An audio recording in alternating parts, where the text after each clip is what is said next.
Hola, esto es África 7 días, el magazine de la actualidad africana. Mi nombre es Amal Ben Othman. Comenzamos con los titulares. Cerca de 400 personas han muerto en el este de la República Democrática del Congo después de que varias aldeas quedaron sumergidas por fuertes lluvias. Según los expertos en meteorología, estos fenómenos serán cada vez más frecuentes como consecuencia del cambio climático. ¿Cuál es el papel de los antiguos funcionarios del régimen del derrocado presidente sudanés Omar al-Bashir en la crisis actual? Mientras varios de ellos anunciaron su fuga de la cárcel, intentamos descifrar la situación con Khulud Khair, experta en Sudán y fundadora del centro de pensamiento Confluence Advisory.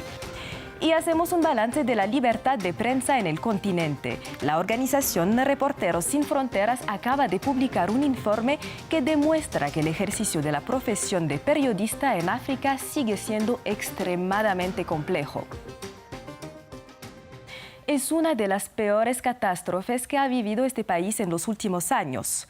República Democrática del Congo trata de hacer frente a los enormes daños causados por las intensas inundaciones que han provocado la muerte de casi 400 personas y decenas de desaparecidos. La provincia oriental de Kivu del Sur es la que fue afectada.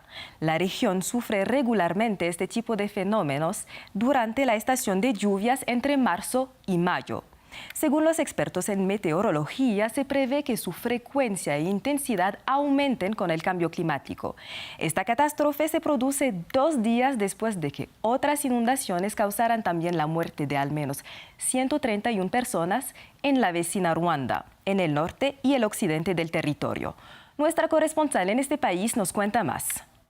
Se trata de una tragedia nacional para la República Democrática del Congo. Además, las ONG presentes en el lugar, como la Cruz Roja, insisten en la dimensión dramática de los eventos y denuncian una cruel falta de medios para atender a los supervivientes. Por ejemplo, el único hospital operativo de la zona se enfrenta a la falta de medicinas, personal de enfermería y camas. Esta catástrofe se produjo 2 días después de que unas inundaciones mataron al menos a 131 personas a la vecinos Ruanda. Allí podía hablar con los habitantes que me contaron que tenían miedo de una hambruna porque sus cultivos también habían sido arrasados. Tenemos hambre y miedo de que las aguas nos maten y destruyan todo a su paso. Por ejemplo, ayer por la noche no comí. Vine aquí para ver qué podía comprar. Gracias a la ayuda de alguien pude comprar verduras. África Oriental, una región muy sensible al cambio de temperatura, sufre regularmente de inundaciones y de corrimiento de tierra durante las estaciones lluviosas. Según los meteorólogos, se prevé que su intensidad y frecuencia aumentan con el cambio climático. Así lo confirmó el secretario general de la ONU, Antonio Guterres, quien reaccionó a los eventos diciendo que se trata de una nueva ilustración de la aceleración del cambio climático y de sus dramáticas consecuencias para los países que no están implicados en el calentamiento global del planeta. Cambiamos de tema. En Sudán, ¿qué papel desempeñan los antiguos altos cargos del régimen de Omar al-Bashir en el conflicto entre las Fuerzas Armadas del general Abdel Fattah al-Burhan y las fuerzas de apoyo rápido del general Mohamed Hamdan Daglo? Pocos días después del comienzo de los enfrentamientos, alrededor de 15 funcionarios del antiguo régimen consiguieron fugarse de la prisión de Kober, situada al norte de la capital Jartum. Recordemos que Omar al-Bashir, un presidente autocrático perteneciente al movimiento islamista, gobernó Sudán durante más de 30 años antes de ser derrocado en 2019 por un levantamiento popular. Para hablar del posible papel de sus partidarios en los actuales acontecimientos, estamos con Khulud Khair, especialista en Sudán y fundadora del centro de pensamiento Confluence Advisory. Khulud, bienvenida. ¿Sabemos algo de la huida de los antiguos funcionarios del régimen de al-Bashir? We don't. No lo sabemos. Lo que sí sabemos es que, sean los islamistas detrás del conflicto actual o simplemente aprovechando que la atención está en otra parte, probablemente asistiremos a un resurgimiento islamista. Sabemos que han intentado, desde que al-Bashir fue destituido en 2019, volver al poder. Y este conflicto presenta exactamente el tipo de clima caótico en el que prosperan y que piensan les permitirá volver al poder más rápidamente. ¿Y sabemos qué papel pueden haber desempeñado los islamistas en los acontecimientos actuales?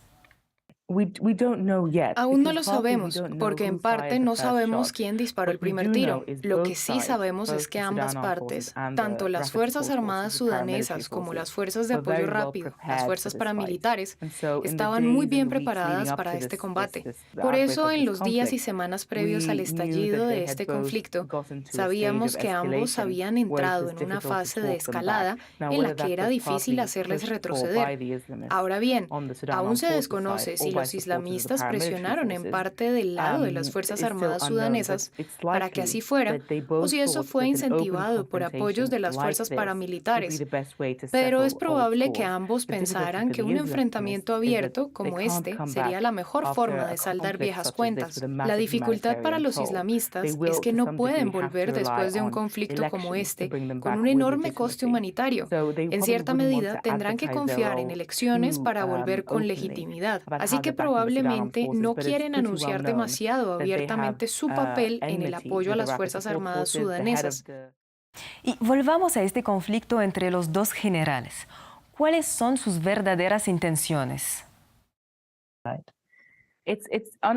Sinceramente, es difícil saberlo. Lo que aparentemente quieren es el poder a toda costa.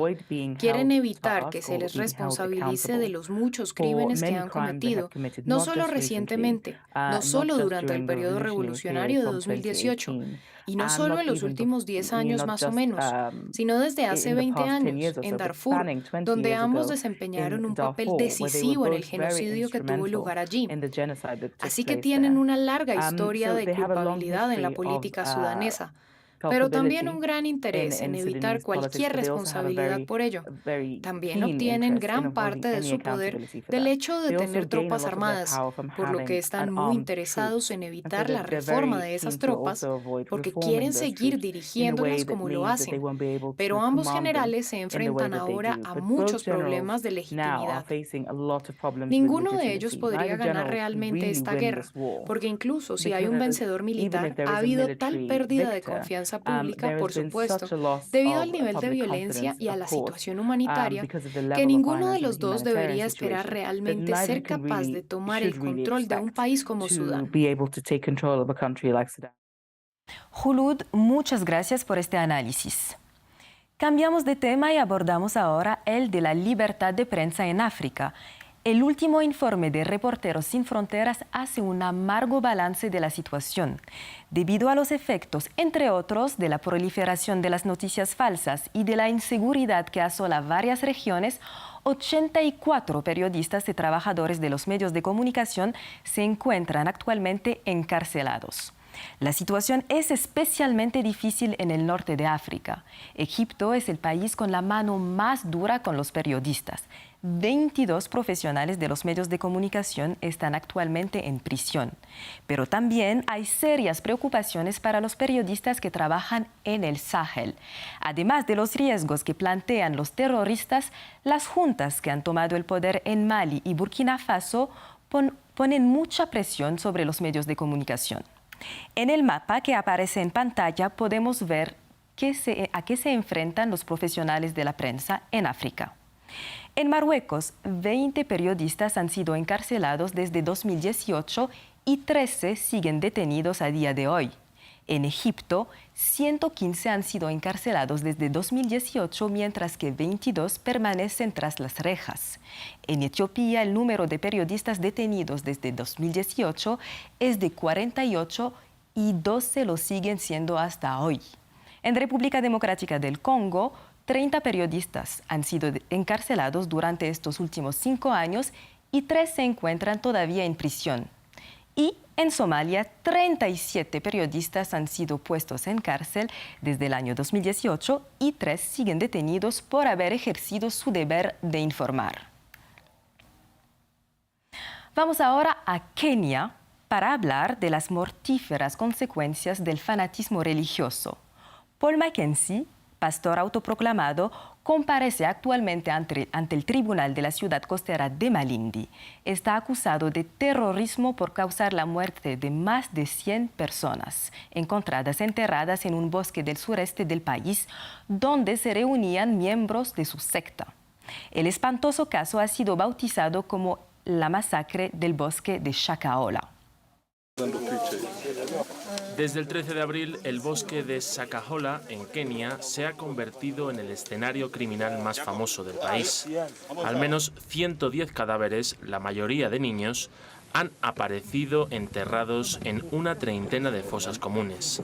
Eran seguidores de una iglesia evangelista, dirigida por un pastor llamado Paul Mackenzie. Este pastor habría recomendado a sus víctimas ayunar hasta la muerte para encontrarse con Jesús y fue detenido el 14 de abril.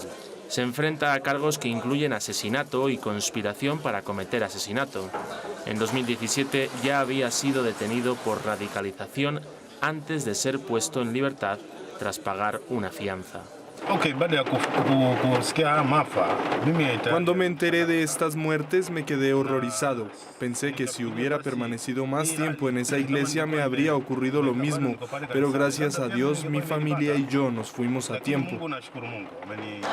Pero Mackenzie no es el único pastor detrás de los crímenes.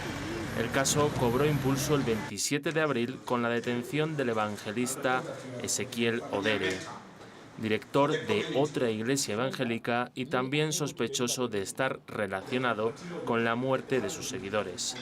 Se le investiga por radicalización y crímenes contra la humanidad. Este escándalo ha reavivado el debate sobre la regulación del culto religioso en Kenia, país predominantemente cristiano. El presidente, William Ruto, también evangelista, ha condenado los hechos.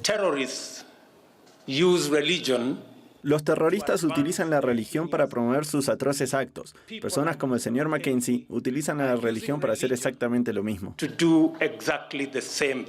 Kenia cuenta con más de 4.000 iglesias evangélicas, según cifras oficiales. Pero todos los intentos anteriores de regulación por parte de las autoridades se han topado con una fuerte oposición, sobre todo en nombre de la libertad de culto. Y terminamos en Senegal porque un joven senegalés de 27 años se convirtió en el primer fabricante de tablas de surf en el país de África Occidental. Los dejamos con estas imágenes. Gracias por acompañarnos. La actualidad internacional continúa en France 24 y france24.com.